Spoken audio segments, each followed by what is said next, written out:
नमस्कार, मैं हूं अपर्णा। गांव के लोग में याद करते हुए कार्यक्रम के अंतर्गत आज 112वीं जयंती पर हम याद करेंगे नज़ीर बनारसी को। 25 नवंबर 1909 में बनारस उत्तर प्रदेश में नज़ीर बनारसी का जन्म हुआ। नज़ीर बनारसी गंगा जमुनी तहजीब के एक बड़े शायर हुए। उनकी शायरी में बनारस के इतने रंग और शेड्स हैं जो उनकी दुर्लभ विशेषता है। बनारस के गली कूचों को अपनी कविताओं में उन्होंने जिस अंदाज में दर्ज किया है वह भी पढ़ा जाता है तब जहन में एक अनूठी मस्ती और उल्लास छा जाता है। सामाजिक भाईचारे के लिए आजीवन समर्पित रहे, सांप्रदायिक ताकतों से ताउम्र लड़ते रहे। उनकी कुछ कृतियां हैं: गंगो जमन, जवाहर से लाल तक, गुलामी से आज़ादी तक, चेतना के स्वर, किताबे गज़ल, राष्ट्र की अमानत राष्ट्र के हवाले। राजकमल प्रकाशन से मूलचंद सोनकर के संपादन में एक किताब आई, नज़ीर बनारसी की शायरी। नज़ीर साहब का निधन 23 मार्च 1996 को हुआ। आज हम उनकी 112वीं जयंती मना रहे हैं और उन्हें पूरे सम्मान और अकीदत के साथ याद कर रहे हैं। गांव के लोग स्टूडियो में आज हमारे साथ मौजूद हैं कवि और आलोचक सुरेंद्र प्रताप, कवि और बड़े गज़लकार शिव कुमार पराग और गांव के लोग के संपादक और कथाकार रामजी यादव। हम आपका हार्दिक स्वागत करते हैं इस कार्यक्रम में। आज नज़ीर साहब को याद करते हुए सबसे पहले हम सुरेंद्र प्रताप जी से अनुरोध करेंगे कि उनकी यादों के खजाने में नज़ीर साहब किस प्रकार मौजूद हैं, हमारे दर्शकों को आप बताइए। देखिए, नज़ीर साहब एक बड़े शायर थे, बड़े देशभक्त थे और सेकुलर शायर थे। और बड़े अफसोस की बात है कि नज़ीर साहब की शायरी और रचनाओं का मूल्यांकन नहीं हो पाया, उनकी पहचान नहीं हो पाई और वो साहित्य की परतों में वो खो गए। सबसे बड़ी बात है कि नज़ीर साहब ने एक सेकुलर कवि होने के नाते उन्होंने राष्ट्रीयता की बात गज़लों में उठाई, देश प्रेम की बात गज़लों में उठाई और हिंदू मुस्लिम एकता की वो परंपरा कायम किया जो सूफियों के पहले से चली आ रही थी। और वो खाँटी बनारसी कवि थे, शायर थे। और बनारस की गलियों पर जितना नज़ीर साहब ने लिखा शायद उतना किसी ने नहीं लिखा। और बनारस पर काफ़ी कुछ लोगों ने लिखा, मुझे याद है अच्छी तरह से। पीछे छोड़ दीजिए पीछे के लोगों को, तो गिंग्सबर्ग ने काफ़ी लिखा गंगा पर, विश्वनाथ जी उसकी गलियों पर लिखा, उसके बाद केदारनाथ सिंह ने लिखा, समूना जी ने लिखा और शमशेर बहादुर जी ने भी कुछ कविताएं बनारस पर लिखी। तो अगर इन सारे चीज़ों को दौर से देखा जाए, गौर से उसको हम गौर करें, तो नज़ीर बनारसी ने बनारस को जितना फोकस किया अपनी कविताओं में, बनारस की ज़िंदगी को, बनारस की आवाम को, गंगा को। मुझे याद है एक बार नज़ीर ये वो शनाई वाले बिस्मिल्लाह खां, बिस्मिल्लाह खां को अमेरिका ले जाने की बात थी डायरेक्टर बना के। तो बिस्मिल्लाह खां ने कहा मुझे कोई दिक्कत नहीं है पर गंगा कहाँ मिलेगी। क्या और नज़ीर बनारसी ने कहा था, मुझे याद है एक बार, कि भारत में मंदिर भी रहे मस्जिद भी रहे। ये उनके सेकुलरिज्म का एक तौर तरीका था। और जैसे कि मैं आपसे बताऊं, वो गंगा के बारे में उन्होंने बहुत काफ़ी कुछ लिखा। मैं समझता हूँ कि इधर पिछले 40 साल में और कवियों ने गंगा पर उतना नहीं लिखा। और गंगा को उन्होंने एक सांस्कृतिक दृष्टि से देखा, गंगा को उन्होंने एक सेकुलर दृष्टि से देखा। और उन्होंने कहा कि लेके अपनी गोद में गंगा ने पाला है मुझे, नाम है मेरा नज़ीर और मेरी नगरी बेनज़ीर। तो गालिब भी किसी ज़माने में कुछ दिन यहाँ टिके थे, उन्होंने भी बनारस पर लिखा। पर नज़ीर बनारसी ने जिस टोटलिटी में बनारस का जिक्र किया है अपनी शायरी में, वो बेमिसाल है। और मैं समझता हूँ कि वो देश के एक जाने माने शायर हैं और उनके बारे में ये गांव के लोग, ये टीवी ये काम कर रही है, बहुत बड़ा काम है।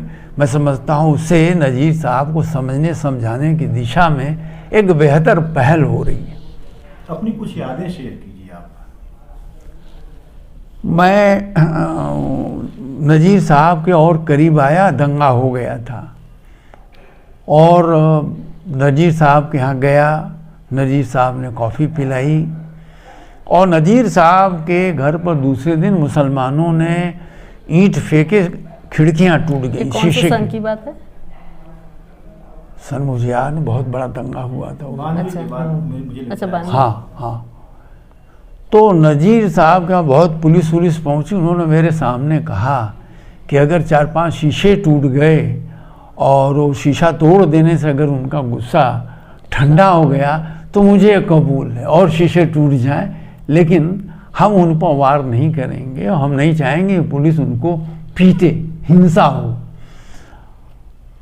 और मुझे याद आ रहा है कि उसके 3-4 दिन बाद चंद्रशेखर जी को मैं ले गया नज़ीर साहब के यहाँ। चंद्रशेखर जी बैठ गए, मेरा मुंह देखे तो मैंने कहा नज़ीर साहब कुछ सुनाइए। उसके बाद उन्होंने कई गज़लें सुनाई और एकदम चुपचाप चंद्रशेखर जी सुनते रहे। चंद्रशेखर जी के जाने के बाद एक दौर शुरू हो गया। जो भी आता था बाहर से, चाहे वो पत्रकार हो, नेता हो, साहित्यकार हो, वो नज़ीर साहब के यहाँ वो जाता था और नज़ीर साहब उसका खूब स्वागत करते थे। और उस दौर ने यह महसूस कराया कि हिंदुस्तान कितना बड़ा शायर, कितना बड़ा देशभक्त है, कितना बड़ा सेकुलर है, कितने बड़े दिल वाला है और मिल्लत की बात करते थे। ये बहुत बड़ी बात थी और मुझे लगता है कि उनके बाद के कवियों ने इस तरह की कोशिश नहीं की।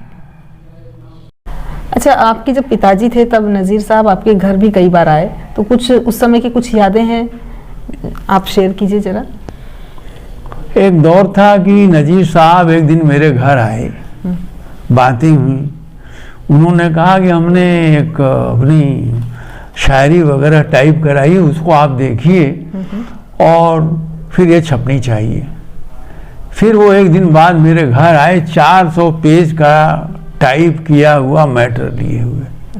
उसको मेरे पिताजी ने देखा, कहा कि ठीक है नज़ीर साहब, आपके लिए 400 पेज देखेंगे हम लोग।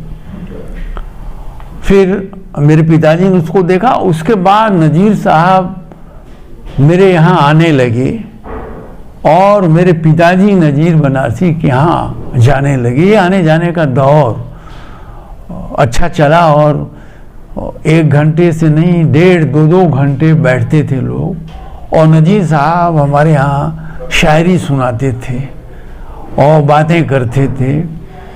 और एक बहुत ही गज़ब का एक दौर था। मुझे बच्चन जी की मधुशाला याद आने लगती थी, कैफी आदमी हमारे घर बैठ के जो सुनाए थे वो याद आने लगती थी। लेकिन नज़ीर साहब ने जितना सुनाया उसे सुनकर काफ़ी कुछ जीवन को जानने का मौका मिला, सेकुलरिज्म को जानने का मौका मिला और हमें लगा कि ये इनका जो स्ट्रक्चर है, व्यक्तित्व है, वो बहुत बड़ा है और बहुत व्यापक संदर्भों में, सामाजिक सांस्कृतिक संदर्भों में वो सोचते भी हैं और लिखते भी, उन्होंने लिखा भी। मैं समझता हूँ कि गांव के लोगों के माध्यम से नज़ीर साहब की अगर पहचान हो तो एक बहुत बड़ा काम होगा। कैफी आज़मी भी उनके समकालीन रहे हैं, लेकिन नज़ीर साहब को वो स्थान नहीं मिल पाया, ये वो पहचान नहीं मिल पाई, इसका क्या कारण है? उसका कारण ये कि कैफी आज़मी ज़्यादा बॉम्बे में रहते थे और बम्बई महानगरी उस ज़माने में भी फिल्म संचार का एक केंद्र था, आज भी है। और कैफी आज़मी बीच बीच में दिल्ली चले जाते थे। कैफी आज़मी जब हिंदुस्तान का बंटवारा नहीं हुआ था तो बड़े बड़े शायरों के टच में थे। इस वजह से अच्छा, कैफी आज़मी की बेटी शबाना आज़मी सिनेमा में थी, तो पूरा सिनेमा का उनको लाभ मिला, अखबारों का मिला, रेडियो का मिला। इस तरह से कैफी आज़मी का कद बड़ा हुआ। और नज़ीर साहब बनारस में रह गए अपने मदनपुरा के मकान में, पर वो लगातार लिखते रहे, लगातार लिखते। इसी तरह तमाम लोग, कबीरदास जी कबीर चौरा में बैठ के लिखे, तुलसीदास जी तुलसी घाट में बैठ कर लिखे, आचार्य चाहे द्विवेदी अपने घर में बैठ के लिखे कबीर जैसी महत्वपूर्ण किताब। तो इन्होंने मदनपुरा में बैठ के लिखा। और मेरा ये मानना है कि काशी में जो लिखा जाएगा उसमें गहराई होगी। महानगर के लेखन में शायद वो गहराई ना आए, और शायद अगर आप कविताओं को गौर से पढ़ें तो महानगर की कविताओं में वह गहराई नहीं है जो गहराई निराला, मुक्तिबोध और लोगों की या नागार्जुन की कविताओं में है, जो गांव में है, छोटी जगह में है, छोटे शहर में है। तो नज़ीर बनारसी मदनपुरा में रह के लगातार लिखते रहे, लगातार सोचते रहे, लगातार लोगों को गज़लें सुनाते रहे। तो उनकी पहचान होनी चाहिए, और मैं समझता हूँ मुकम्मल पहचान होनी चाहिए। और आप लोगों के माध्यम से, गांव के लोक पत्रिका के माध्यम से, इस टीवी के माध्यम से मैं समझता हूँ कि एक बड़ा काम होगा, एक बड़ा मूल्यांकन होगा, बड़ी पहचान होगी जिसकी ज़रूरत है। अच्छा शिव कुमार जी, हमारे 8वें और 9वें दशक के महत्वपूर्ण रचनाकार रहे हैं। आप ये बताइए कि उस दौर में नज़ीर साहब का क्या रुतबा था? अच्छा आपने सवाल किया पौर्णा जी। नज़ीर साहब जब बनारस में लिख रहे थे, वो बनारस का दौर बहुत ही शानदार था।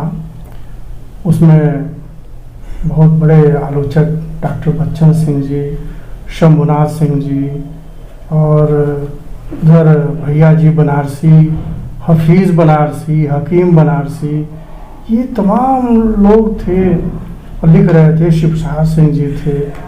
तो और उस दौर में बनारस में मुशायरे और कवि सम्मेलन मोहल्लों मोहल्लों में होते रहते थे। उधर रेवड़ी तालाब में, पितरकुंडा में बहुत बड़ा मुशायरा होता था, और लल्लापुरा में बहुत बड़ा मुशायरा होता था, मदनपुरा में बहुत बड़ा मुशायरा होता था। और इन मुशायरों में हम लोगों ने नज़ीर बनारसी साहब को सुना है और उनका रुतबा भी देखा है। एक बार की बात है, हम याद है कि एक मुशायरे में हम लोग थे और बहुत बड़े बड़े शायर आए थे, बाहर के भी शायर आए थे। और नज़ीर बनारसी ने जब पढ़ा है अपनी गज़लें, तो आप समझिए कि पूरी महफिल लूट लिया, सारे लोग हवा हो गए। और नज़ीर बनारसी का जो पढ़ने का अंदाज है, वो जो लोग सुने होंगे उनको रूबरू होकर वही जानते हैं। उसका लुत्फ और उसका रंग, वो गजब का रंग होता था उसमें। वो बहुत आसान, एक तो उनकी ज़बान बहुत आसान थी। आसान ज़बान में शायरी करना मुश्किल होता है, लेकिन नज़ीर बनारसी साहब ने इसको साध लिया था। वो उसमें सिद्ध हस्त थे। तो जिस मुशायरे की मैं बात कर रहा हूँ, उसकी शुरुआत में एक शेर उन्होंने पढ़ा। और देखिए अभी जो कोरोना बीता है, तो पैनिक एक तरह का क्रिएट हुआ है लोगों के दिमागों में भी, मनोविज्ञान में भी। तो वो किसी तरह की पैनिक की, जो बनारसी आदमी होता है, चूंकि वो खांटी बनारसी थे, तो बनारसी आदमी किसी पैनिक को अपने ऊपर हावी नहीं होने देता। तो एक जो उस मुशायरे की शुरुआत जब पढ़ना शुरू किया, तो पहला शेर जो पढ़े वो गजब का असर किया लोगों पर।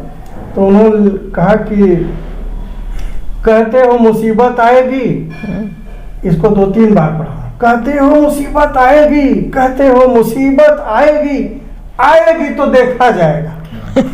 क्या झटका दिया। कहते हो मुसीबत आएगी, आएगी तो देखा जाएगा।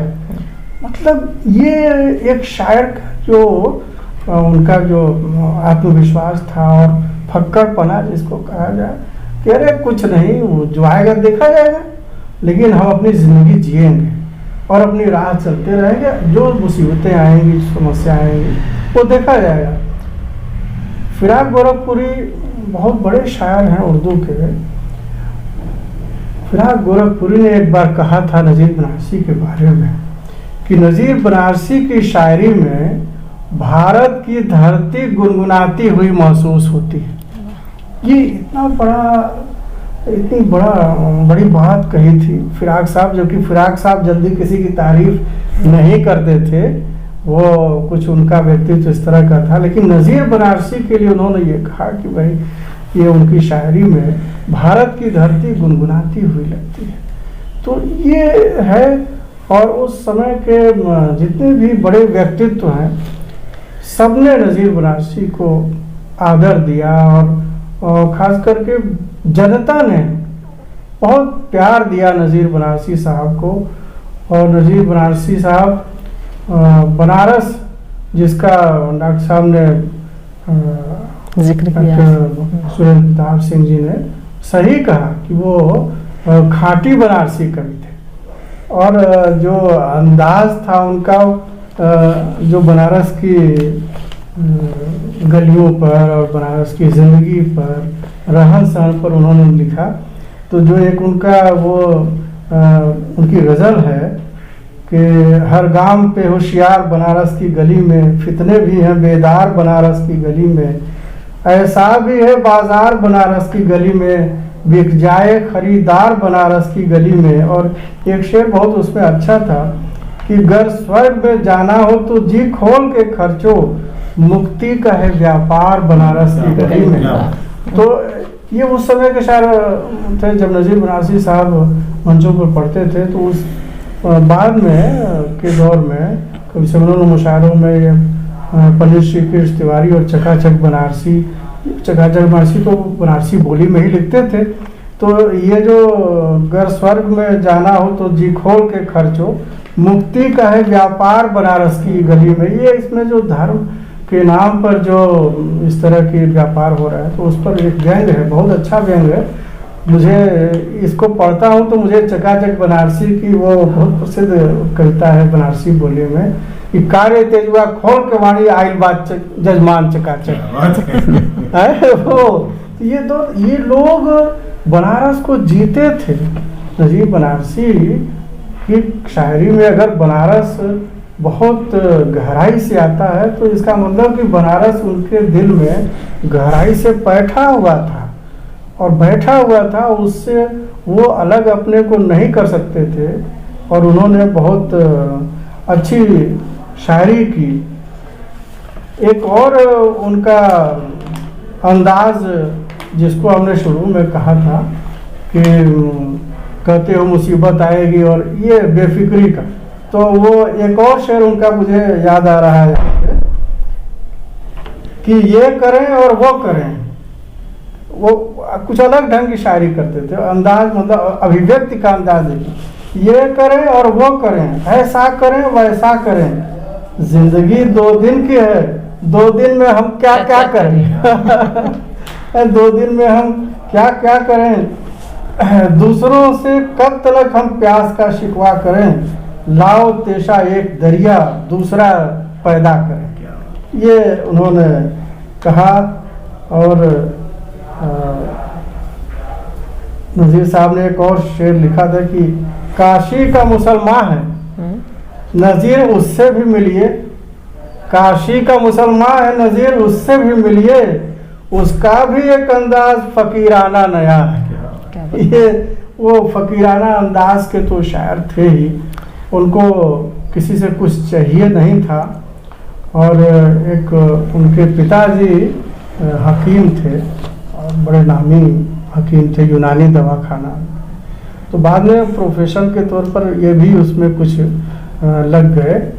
तो एक जो लोगों से मिलने जुलने का, प्यार का और एकजुटती का, मोहब्बत का जो पैगाम नज़ीर साहब ने दिया, वो बहुत ही काबिल तारीफ़ है। लोगों ने उसका एहतराम किया, उनके मोहब्बत की शायरी का एहतराम किया। नज़ीर साहब ने कहा कि नफरत की आग बढ़ने न पाए बुझा के चल। उठ और प्यार प्रेम प्यार की गंगा बहा के चल। फरमान वक्त का है ये हर भारतीय के नाम, मतभेद सारे अपने दिलों के मिटा के चल। ये नज़ीर बनारसी साहब कहते थे। और आज जो परिदृश्य है हमारे सामने कि पूरे हिंदुस्तान में प्रतिशोध और हिंसा दिखाई पड़ रही है, जो बहुत दुखद है। नज़ीर बनारसी इसके खिलाफ रहे, इसकी मुखालफत करते रहे, सांप्रदायिकता के विरोधी थे वो, राष्ट्रीय एकता के प्रबल समर्थक थे। उनकी शायरी में जो फिरका परस्ती पर ज़बरदस्त प्रहार किया गया है, और लिखते हैं कि डायन है अगर नाम तेरा फिरका परस्ती, हम लोग भी दम लेंगे मिटाकर तेरी हस्ती। अब तू न रहेगी न तेरा राज रहेगा, हर सर पे मोहब्बत का हंसी ताज रहेगा। क्या बात है। ये इतना बड़ा शायर, हम सोचते हैं कि आज नज़ीर बनारसी साहब की ज़्यादा ज़रूरत है। उनकी प्रासंगिकता आज बहुत अधिक है, पहले से भी ज़्यादा आज प्रासंगिक है वो, क्योंकि अगर यह इस समय में जीना है और प्रतिकार करना है, मोहब्बत का संदेश देना है, तो नज़ीर बनारसी को ज़रूर ही याद करना पड़ेगा। एक अनिवार्यता है हमारे लिए। नज़ीर बनारसी जो जेन्युइन लोग हैं, जो समझदार लोग हैं, वो इसको महसूस करते हैं कि नज़ीर बनारसी बाकमाल शायर तो थे ही, एक जो अवामी शायर का रंग होता है वो नज़ीर बनारसी को बहुत मतलब वो मरने नहीं देगा, वो अविस्मरणीय है, वो अमर हैं। नज़ीर बनारसी ने लिखा कि अगर इंसान को इंसान से मोहब्बत हो जाए, अगर इंसान को इंसान से मोहब्बत हो जाए, यही दुनिया जो जहन्नुम है जन्नत हो जाए। ये इतना बड़ा शायर है। आपकी उनसे मुलाकात हुई जी, आप उनको किस रूप में याद करते हैं आज? हाँ, उनको और अपनी कुछ यादें भी हमारे साथ साझा कीजिए। जी जी जी। नज़ीर बनारसी साहब अक्सर जब भी हम लोग उधर निकलते थे तो मदनपुरा में वो बैठे रहते थे। छोटे कद के, ठीक नहीं कद के थे, लेकिन शायर बड़े कद के थे। और उनकी जो उनके घर में सभी तरह के लोगों का जमावड़ा होता रहता था। वो उसमें कोई हिंदू, मुस्लिम, सिख, ईसाई सारे लोग बड़े प्यार से, और जाने पर बहुत खुलूस से मिलते थे, बड़े प्यार से मिलते थे। और हम लोग तो नए नए अभी लिखना शुरू कर रहे थे उस दौर में, और लेकिन नज़ीर बनारसी ने कभी यह महसूस नहीं होने दिया हम लोगों को। हम तमाम लोग जाते थे उनके यहाँ तो कि ये नए शायर हैं या नए कवि हैं, बहुत प्रोत्साहित करते थे, हौसला देते थे। और उनके यहाँ बैठने पर जो सादगी भरी शायरी है उसके गुर सीखे जा सकते थे। मतलब सादगी का भी सौंदर्य होता है साहित्य में, ये नज़ीर बनारसी की शायरी को पढ़ करके पता चलता है। और नज़ीर बनारसी ने दीपावली पर, होली पर लिखा। मुझे उनको पढ़ते हुए नज़ीर अकबराबादी साहब याद आते हैं। तब देख तमाशा होली का, जो नज़ीर अकबराबादी की बहुत बड़ी अच्छी चर्चित नज़्म है। तो उस तरह की नज़्में नज़ीर बनारसी साहब क्या भी मिलती है, और बहुत मकबूल हुई नज़्में हैं वो हिंदुस्तान पर। और लाल बहादुर शास्त्री पर उन्होंने नज़्म लिखी, और बड़े बड़े लोगों पर, तुलसीदास पर नज़्म लिखी। ये देखिए, तुलसीदास पर नज़्म लिखी, और टैगोर पर नज़्म, रविन्द्रनाथ टैगोर पर उन्होंने, उनकी नज़्म बहुत चर्चित हुई थी। झांसी की रानी पर नज़्म लिखी, निराला पर नज़्म लिखी, निराला बहुत बड़े साहित्यकार, उन पर नज़्म लिखी। ये नज़ीर बनारसी की शायरी की जो परिधि है वो बहुत बड़ी थी। उसमें बहुत सारी चीज़ें शामिल हैं। शम्मा हर रंग में जलती है शहर होने तक कहा जाता है। तो वो उनकी शायरी में कई तरह के रंग हैं, ज़िंदगी के भी रंग हैं, संसार, दुनिया, जगत के भी रंग हैं, शामिल हैं। और इन सब को शामिल करते हुए मुझे लगता है कि गांव के लोग चैनल सचमुच बधाई के पात्र हैं ये पूरी टीम कि उन्होंने नज़ीर बनारसी साहब को आज याद करने का मन बनाया है और याद कर रहे हैं हम लोग। ये हम लोगों की खुशनसीबी है क्योंकि नज़ीर बनारसी साहब ज़रूर मकबूल शायर भी हैं और ज़रूरी शायर भी हैं आज के समय। अब हम राम जी से मुखातिब होंगे। आप से उनकी मुलाकात यदि हुई, कितने बार हुई और उनकी क्या यादें आपके साथ हैं, वो हमारे दर्शकों को बताइए। धन्यवाद। नज़ीर बनारसी साहब से एक बार मेरी मुलाकात हुई थी। ये 87-88 के बीच की कोई बात होगी, गर्मी के दिनों में। मेरे गांव के पास एक जो नदी बहती है वरुणा, उसके उस पार कोटवा में अनुराग शंकर वर्मा नाम के एक शायर रहा थे। तो हमारी उनसे बड़ी दोस्ती थी। वो हमारे घर आते थे, हम भी उनके यहाँ जाते थे। वो गुरुकुला में पढ़ाते थे, वहाँ भी आते थे। तो बहुत सारी बातें हम शेयर करते थे। एक दिन जून की दोपहरी में उन्होंने कहा कि चलो नज़ीर साहब क्या चलते हैं। अब मेरे लिए तो ये उत्कंठा की बात थी कि नज़ीर साहब का नाम मैंने रेडियो में होली के मौके पर ख़ास तौर से सुनता था, जब नज़ीर बनारसी, बीडा बनारसी और तमाम दूसरे कवि जो है धर्मसिंह चतुर्वेदी, ये सब लोग होली की शाम को जो है पूरा हुड़दंग वाली शायरी करते थे, कविता करते थे। बहुत ही शानदार प्रस्तुतियाँ होती थी वे। तो उनका नाम भी जानता था मैं, उनकी शायरी भी इस रूप में सुनता था, लेकिन बहुत ज़्यादा पढ़ा नहीं था उस समय। उस समय मैं युवा ही था और अभी किताबों से हमारा जो वास्ता था धीरे बन रहा था। तो शायद बनारस के वो पहले बड़े शायर थे जिनसे कि मेरी मुलाकात हुई। तो हम लोग वहाँ 10:30-11 बजे के दरमियान पहुँचे, और जब पहुँचे तो जिस मैंने हाहाकार जिसको मिलना कहते हैं, जिस तरीके से नज़ीर साहब मिले, मैंने देखा कि लगभग 5 फुट से कम ही 4.5 फुट के वे थे, और उनकी जो दाढ़ी थी उसमें मेहंदी लगी रहती थी, बालों में मेहंदी, और पान खाया करते थे और थोड़ा सा आंखों में मस्का भी लगाया करते थे। तो इस तरह से उनका जो व्यक्तित्व है वो, और उनकी जो आवाज़ जिस तरीके की थी, लरजती हुई और शानदार आवाज़ थी एक तरह से। तो वहाँ हम बैठे और अनुराग साहब ने जो है बातचीत शुरू की। वो अपने एक दूसरे से एकदम पता नहीं कितनी यादें उन्होंने शेयर करना शुरू किया।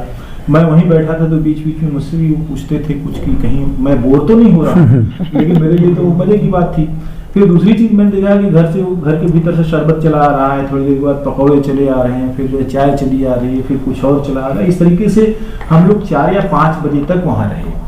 तो वो पहली मुलाकात है जिससे उनके पूरे वजूद से मेरा परिचय हुआ। उसके बाद फिर कभी मिलने का मौका नहीं आया, क्योंकि मैं फिर बाहर चला गया। लेकिन उनकी शायरी से मैं तब परिचित हुआ जब 90 के बाद उनकी किताब आई, राष्ट्र की अमानत, राष्ट्र के हवाले। तो उस समय वो मिली किताब, तो मैंने पहली बार पढ़ा, और उनके उस दायरे को तब मैंने एक तरह से आप सोचिए कि मुझे जानने का मौका मिला कि वाकई ये जो शायर नज़ीर बनारसी नाम के हैं वो क्या बला है, कितनी बड़ी ताकत है वो अपने शायरी में। तब मैंने महसूस किया। बाद के दिनों में बीच बीच मौका मिला, एक आध बार तो मैं किसी से बातचीत हुई, झुंझलाते हुए मैंने कहा कि वो क्या वो शायर हैं, जीवन भर वो सांप्रदायिक एकता की ही बात करते रहते हैं, भाईचारे की बात करते। तब उसका मूल्य मुझे समझ में वो नहीं आता था। फिर बाद में यही बात मुझे इस रूप में प्रभावित करने लगी कि आखिर एक शायर पूरे जीवन मिल्लत की बात कर रहा है, भाईचारे की बात कर रहा है। और जब और शायरों को मैंने पढ़ा, खास तौर से भी पराग भाई ने नज़ीर अकबर आबादी की बात की। नज़ीर अकबर आबादी का जो दौर था 19वीं शताब्दी का दौर था, और उसमें उनके सामने समाज का उस तरीके का विभाजन नहीं था, हिंदू मुस्लिम का कोई विभाजन नहीं था। लेकिन वो जो त्वरा थी उनकी कि हर जगह जाना, हर चीज पर, ककड़ी पर, खीरे पर, मरने पर, जीने पर और होली पर, बच्चों पर, कितनी कविताएं उनकी जो है नज़ीर अकबर आबादी की हमारे जहन में है। आदमी नामा उनकी महान कविता है जो है। तो इस रूप में हम देखते हैं कि नज़ीर अकबर आबादी की जो परंपरा है कि आगरे के अकबराबाद के उस पूरे दौर को और सामाजिक संरचना को अपनी शायरी में ले आते हैं, बिना हिंदू मुस्लिम का कोई खांचा बनाए हुए। और नज़ीर बनारसी तक जब हम आते हैं तो इस वक्फे में समाज बटा हुआ स्पष्ट रूप से है। नज़ीर बनारसी जिस दौर में पैदा होते हैं 1909 में, वो दौर अगर आप देखिए, भारत तलवार की जो बड़ी किताब है रस्सा कसी, तो उस दौर में हम देखते हैं कि हिंदी और उर्दू के बीच बहुत भीषण सांप्रदायिक विवाद शुरू हो गया था। महावीर प्रसाद द्विवेदी एक तरफ थे, शिव प्रसाद सितारे हिंद थे दूसरी तरफ, और हरिश्चंद्र के बहाने से और तमाम सारे जो है उससे वो एक चीज़ें चल रही थी कि उर्दू मने इनकी कस्बिनों की भाषा है तो हिंदी इनकी भाषा है। सांप्रदायिकता का एक तेवर जो है बनने लगा था और दोनों तरफ से बन रहा था। सर सैयद अहमद खान को लेकर और दूसरे तमाम सारे जो नवजागरण के जो पुरोधा थे उन सबको लेकर जो बातें हो रही थी, तो जिस दौर में वे पैदा हुए उस दौर में समाज की एक मानसिक जो सांस्कृतिक बनावट थी उसमें भेद पैदा करने की ताकतें काम करने लगी थी। वो चाहे हिंदी और उर्दू के ही बहाने रही हो, आरएसएस उस दौर में नहीं आया था। लेकिन देखते हैं हम कि 112वीं जयंती के मौके पर जब हम हैं तो हम देखते हैं कि वो जो भावनात्मक अलगाव का एक दौर था वो आज जो है वस्तुगत अलगाव का एक बड़ा दौर हो गया है और वो लगभग उस राजनीति का हिस्सा हो गया। हिंदुत्व और इस्लाम के बीच में जो रस्साकसी पैदा कर दी गई है, रस्साकसी नहीं है बल्कि एक तरफा जो है एक कहिए कि वो, तो इस बीच में अगर हम नजीर साहब को देखते हैं तो हम दो व्यक्तित्व को मुझे लगता है उस दौर को याद किया जाने की जरूरत है। एक नजीर साहब हैं जो बनारस में हैं और एक राही मासूम रजा है जो गाजीपुर में है, जिन्होंने विभाजन के आसपास जो उनकी पूरी की पूरी माने कथात्मक संरचना है जिसमें आधा गांव तो है ही, लेकिन उसमें ओस की बूंद नाम का उनका एक छोटा सा उपन्यास है। आप देखिए कि सामाजिक संरचनाओं के दरकने की इतनी गहरी शिद्दत आपको उस दौर के किसी उपन्यास में, शायद पूर्वी उत्तर प्रदेश की किसी ऐसी कृति में नहीं मिलता है, जहां एकदम दरक रहा है, जहां एक ही परिवार का, आज़ादी के पहले मुस्लिम लीग का जो समर्थक है पिता वो पाकिस्तान नहीं जाता है, वो भारत में रहता है, और जो कांग्रेस का समर्थक है बेटा वो पाकिस्तान चला जाता है। इस तरह की विडंबनाओं का एक बड़ा मैंने छोटी सी किताब विडंबनाओं का बड़ा आख्यान है। हम नजीर बनारसी को अगर उस तरीके से देखते हैं तो हम पाते हैं कि बनारस उस तरीके से जमींदारों का जिला नहीं था, ये बुनकरों का शहर था। खुद जो है नजीर साहब बुनकर समाज से ही आते थे और यहाँ पर जो सामाजिक संरचना थी और आर्थिक जो बनावट थी, बनारसी साड़ी का वो दौर था, उरूज का दौर था और उसमें दंगे बहुत बाद में होना शुरू हुए। 47 की फिनामिना दंगे की नहीं है जैसे कि गाजीपुर और दूसरी जगहों पर होते दिखते हैं इतिहास में। तो हमको ये लगता है कि जो कसक, जो तकलीफ राही मासूम रजा के गद्य में मिलती है, वही कसक और तकलीफ उस संरचना के टूटते जाने का और उस पूरे भाईचारे के दरकते जाने का नजीर बनारसी के यहाँ है और बहुत शिद्दत के साथ है। मुझे लगता है कि बनारस को जिस तरीके से उन्होंने अपना केंद्र बनाया वो उनकी बहुत बड़ी खूबी भी है और उनकी कमी यह है कि उन्होंने दूसरे केंद्रों की तरफ ध्यान नहीं दिया, इसलिए उनका मूल्यांकन थोड़ा कम हुआ। उनकी शायरी आज बहुत जिंदा शायरी है और उसको जब हम उससे गुजरते हैं तो हमको लगता है कि हम एक महान शख्सियत के कृतित्व से गुजर रहे हैं, लेकिन वो दूसरी जगहों पर नहीं गए और आलोचकों ने ध्यान नहीं दिया। अभी तो मैं समझता हूँ कि उर्दू और हिंदी शायरी, कविता और शायरी की जो परंपरा है उसमें जेन्युइन जो प्रगतिशील और जनवादी आलोचकों ने जो परंपरा बनाने की कोशिश की, उन दो धाराओं को एक साथ मिश्रित करके जो एक माने सद्भाव की जो दीवार बनाने की कोशिश की, एक मीनार बनाने की कोशिश की, उसका भी बहुत माने बहुत विकास नहीं हो पाया और नजीर साहब उस मूल्यांकन से बाहर ही रह गए। नजीर साहब को मैं देखता हूँ कि वो बनारस की जिंदगी के शायर हैं। बनारस की जिंदगी को मैं किस रूप में देखता हूँ कि बनारस की जिंदगी एक तरफ पंडों की दुनिया है और एक तरफ जो तीर्थ और तमाम सारी चीजें, उसके बिंब भी लिए हैं उन्होंने गंगा को मेटाफर भी बनाया है। इतना बड़ा मेटाफर मुझे लगता है बनारस के किसी शायर के पास गंगा का नहीं है। अब पूरे देश में गंगा को लेकर जो है इतना बड़ा मेटाफर गंगा को बनाना, वो दूसरे किसी, क्योंकि इनकी हर कविता में कहीं ना कहीं गंगा आती है या किसी न किसी रूप में उसका रूपक को बांधते हैं, उसके सादृश्य में ले आते हैं। तो ये बहुत बड़ी चीज थी उनकी और वो लगातार मैं देख रहा हूँ कि वो चाहते हैं कि सामाजिक भाईचारा बना रहे और इसके लिए वो एक तरह से अपने आप को होम करते हैं। उनके लहजे में उनकी उर्दू इतनी शानदार बोलचाल की उर्दू है कि बड़े आसानी से आप उनके हर शेर का अर्थ समझते हैं और उसकी व्यंजनाएं भी समझ में आती हैं। जैसे ये है कि मैंने एक शेर है उनका कि बनारस की गली में जो है कि उसमें अगर बनारस की सड़कों पर आप रईसी दिखाएंगे तो लुट जाएंगे सरकार बनारस की गली में। तो ये जो बनारस में एक इंसानी रुतबा है, एक इंसानी वजूद है, और उसके साथ यह है कि उसमें किसी की का रौब स्वीकार न करने की जो एक ठसक है, वो ठसक है उनकी शायरी का हिस्सा। और उस रूप में हम याद करते हैं, बहुत बड़ी थाती है उनकी शायरी। उनका पूरा व्यक्तित्व हमारे लिए बहुत ही माने यादगार इसलिए भी है कि हम देखते हैं कि अब सांप्रदायिकता के विरुद्ध उस तरह की बातें नहीं होती। नजीर साहब का अवसान जब शारीरिक रूप से हुआ, वो दौर बनारस के लिए खतरनाक दौर था। वो दौर इसलिए खतरनाक दौर था कि सांप्रदायिकता तो जो है सो है ही, लेकिन उसके साथ साथ जो बुनकरों की जो पूरी दुनिया थी वो उजड़ रही थी धीरे धीरे। उनके ऊपर तमाम तरह के आर्थिक प्रतिबंध और उनके जो रेशम की और दूसरी चीज़ों की, तो अब देखा जाए कि उनकी ऑडियंस कौन थी? उनकी ऑडियंस वही थी, उनकी ऑडियंस वही थी।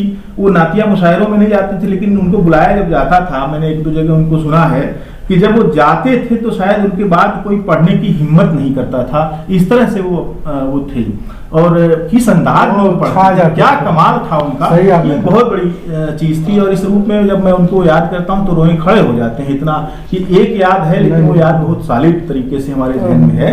और मैं उनकी एक गजल पढ़ना ही चाहूंगा अभी, मैंने यही बनारस की गली में, कि हर गांव पे होशियार बनारस की गली में, हर गांव पे होशियार बनारस की गली में, फितने भी है बेदार बनारस की गली में, ऐसा भी है बाजार बनारस की गली में, बिक जाए खरीदार बनारस की गली में। आप देखिए कचौड़ी गली और दाल मंडी और ये वो कहाँ, जैसे कहते हैं कि आप वहां जरा संभल के जाइए और इसकी व्यंजना देखिए कि जो भी आता है एक रंग थोड़े उसको मिलता है बनारस के बाजार का। तो इस तरीके से उनकी शायरी की विविधता जो है हर शेर में। और कहते हैं होशियारी से रहना जिन्हें आता नहीं इस पार, होशियारी से रहना नहीं आता जिन्हें इस पार, हो जाते हैं उस पार बनारस की गली में। और सड़कों पे दिखाओगे अगर अपनी रईसी, लुट जाओगे सरकार बनारस की गली में। और सड़कों पे दिखाओगे जो अगर अपनी रईसी, लुट जाओगे सरकार बनारस की गली में। दुकान पे रुकिएगा तो फिर आपके पीछे लग जाएंगे दो चार बनारस की गली में। क्या बात है। और हैरत का यह आलम है कि हर देखने वाला, हैरत का यह आलम है कि हर देखने वाला है नक्श ब दीवार बनारस की गली में। अब मिलता है निगाहों को सुकून हृदय को आराम, मिलता है निगाहों को सुकून हृदय को आराम। क्या प्रेम है क्या प्यार है बनारस की गली में, क्या प्रेम है क्या प्यार बनारस की गली में। और हर संत के, साधु के, ऋषि और मुनि के सपने हुए साकार बनारस की गली में। और शंकर की जटाओं की तरह साया फिगन है हर साया ये दीवार बनारस की गली में। और गर स्वर्ग में बहुत ही मैंने आप सोचिए कि एक मिसरा वो पढ़ते थे मुशायरों में और उसके बाद लोग इंतजार करते तो 2-3 बार उस मिसरे को कहते थे। गजल गो कि मैंने मिसरे पर उतरी तालियां, मैंने जो गजल गायक है वो शायद न मिले जितना नजीर साहब के लिए लोग, जैसे लगता है तालियां बजती रहती हैं 1 मिनट 2 मिनट और फिर उसके बाद दूसरा शेर पढ़ते हैं कि गर स्वर्ग में जाना हो तो जी खोल के खर्चो, मुक्ति का है व्यापार बनारस की गली में। इन्हीं शब्दों के साथ मैं उनको बहुत ही शिद्दत और बहुत सम्मान के साथ याद करता हूँ। धन्यवाद भाई। रामजी भाई ने बहुत अच्छे से उसको याद किया। मैं एक चीज़ यहाँ मुझे याद आ गई, जो बनारस का के प्रगतिशील साहित्यकार थे रहे हैं, तो उन्होंने बहुत शिद्दत से नजीर बनारसी को याद किया है और बराबर आना जाना भी था। और डॉक्टर बच्चन सिंह जी का जो घर था निराला निवेश, वो तो केंद्र था, बनारस के लोग वहाँ जुटते ही थे। मुझे याद आता है 2010 में नजीर बनारसी पर, डॉक्टर साहब को याद होगा, 2010 में प्रगतिशील लेखक संघ ने एक स्मारिका निकाली थी। स्मारिका वो क्या एक किताब ही, पूरा अंक ही मुझे याद आता है कि प्रगतिशील लेखक संघ ने नजीर बनारसी साहब पर बहुत अच्छी स्मारिका निकाली थी। वो लगभग किताब ही थी और उसमें नजीर बनारसी साहब की शायरी, उनके व्यक्तित्व और उनके जो मिलनसार स्वभाव था और शायरी का जो राष्ट्र प्रेम था उनकी शायरी में, सांप्रदायिक सद्भाव, तो ये सारी चीज़ों को लेते हुए वो स्मारिका निकली। लेकिन उसके बाद हमको लगता है कि एक बार फिर नज़ीर बनारसी की तरफ हम सबको लौटना चाहिए। मुझे ये भी याद आता है कि जिस घटना की चर्चा अभी डॉक्टर साहब ने और रामजी भाई ने भी की, बनारस में वो एक बड़ा हादसा हुआ था, दंगा हुआ था, तो उसमें बहुत बड़ा प्रहार नज़ीर बनारसी के निजी जीवन पर भी आया और उनके घर के बहुत ही निकट के संबंधी की हत्या हो गई। लेकिन उसके बाद भी नज़ीर बनारसी के भीतर जो एक मिलनसारिता और सद्भाव का जो वो रंग था वो धूमिल नहीं पड़ा। एक जगह उन्होंने लिखा है कि अंधेरा मांगने आया था रोशनी की भीख। क्या बात है। अंधेरा मांगने आया था रोशनी की भीख, हम अपना घर न जलाते तो और क्या करते। ये अरे वाह, क्या बात, अरे क्या बात। अंधेरा मांगने आया था रोशनी की भीख, हम अपना घर न जलाते तो और क्या करते। जिस उदार व्यक्तित्व का जिक्र डॉक्टर साहब सुरेंद्र प्रताप सिंह जी ने किया, ये वो उसका रंग है और उसको उन्होंने भुला दिया। इतने उदार व्यक्ति थे और उसी तरह वो उसके बाद, उस घटना के बाद भी बनारस के लोगों से, आम लोगों से, साहित्यकारों से वो उसे ही खुलूस से मिलते रहे और अपना रंग उन्होंने बनाया। जो नज़ीर बनारसी की शायरी जिसकी तरफ से कम ध्यान दिया गया, उनकी भाषा तो गजब की भाषा है जिस पर अभी लिखा नहीं गया है। ये आलोचकों को लिखना चाहिए। मुझे उनकी भाषा और जो नज़ीर बनारसी की शायरी का कंटेंट है, कथ्य है, वो बड़ा आकर्षित करता है। नज़ीर बनारसी ने अपने आसपास की स्थितियों परिस्थितियों से अपनी शायरी का कथ्य हासिल किया। जो आम लोगों की ज़िंदगी है उससे अपना कथ्य हासिल किया और शायद इसीलिए नज़ीर बनारसी आवाम के शायर बन सके, लोकप्रिय हुए, इतना लोकप्रिय हुए। लेकिन इस लोकप्रियता के साथ साथ आप ये देखिए कि उनकी शायरी में का जो मेयार है बहुत ऊंचा है।